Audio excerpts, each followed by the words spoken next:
हर साल होली से एक दिन पहले जो अग्नि जलाई जाती है उसे होलिका दहन कहते हैं। इसके पीछे बहुत प्रसिद्ध पौराणिक कथा है जो अच्छाई की बुराई पर जीत का प्रतीक है। यह कथा जुड़ी है भक्त प्रहलाद, उनके पिता हिरण्यकश्यप और उनकी बहन होलिका से। होलिका दहन की पूरी कथा। बहुत समय पहले एक असुर राजा था हिरण्यकश्यप। वह बहुत घमंडी और शक्तिशाली था। उसने कठोर तपस्या करके भगवान ब्रह्मा से वरदान पाया था कि उसे न कोई मनुष्य मार सके, न पशु, न दिन में, न रात में, न घर के अंदर, न बाहर। इस वरदान के कारण वह खुद को भगवान समझने लगा। उसने पूरे राज्य में आदेश दे दिया कि कोई भी भगवान विष्णु की पूजा नहीं करेगा, सब उसकी पूजा करेंगे। लेकिन उसके अपने ही पुत्र प्रहलाद भगवान विष्णु के परम भक्त थे। राजा ने उन्हें समझाया, डराया, सजा दी, लेकिन प्रहलाद ने भगवान का नाम लेना नहीं छोड़ा। वह धीमे स्वर में जप रहा है, नारायण नारायण।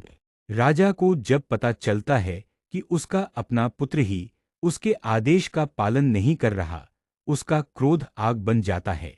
वह प्रहलाद को दरबार में बुलाता है। किसका नाम लेते हो? वह गरजता है।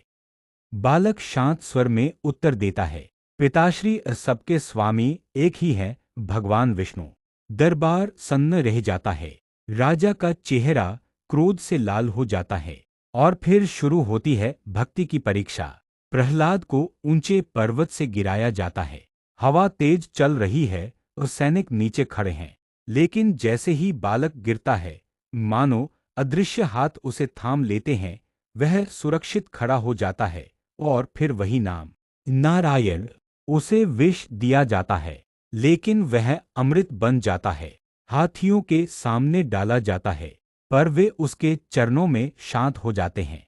हर बार, हर परीक्षा में भक्ति अधिक खड़ी है। अब राजा की बहन को बुलाया जाता है, होलिका। उसे वरदान है कि अग्नि उसे नहीं जला सकती।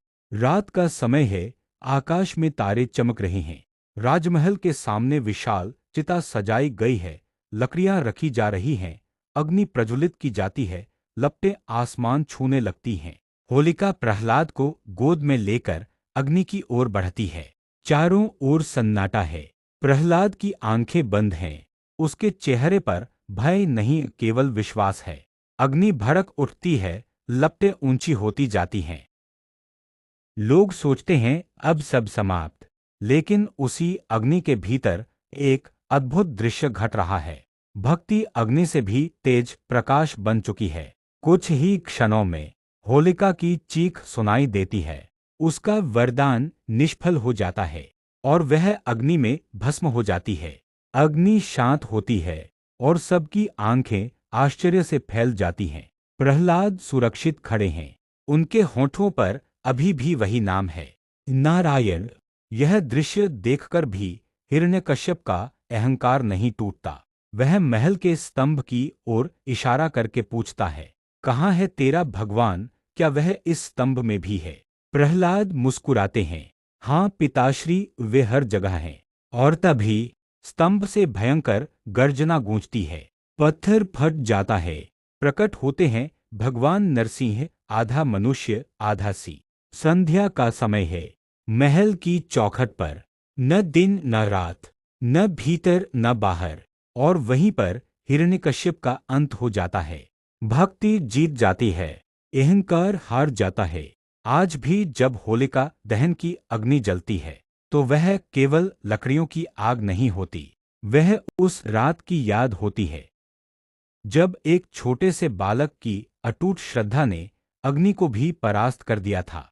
और हमें याद दिलाती है, अगर विश्वास सच्चा हो तो भगवान स्वयं प्रकट होकर अपने भक्त की रक्षा करते हैं।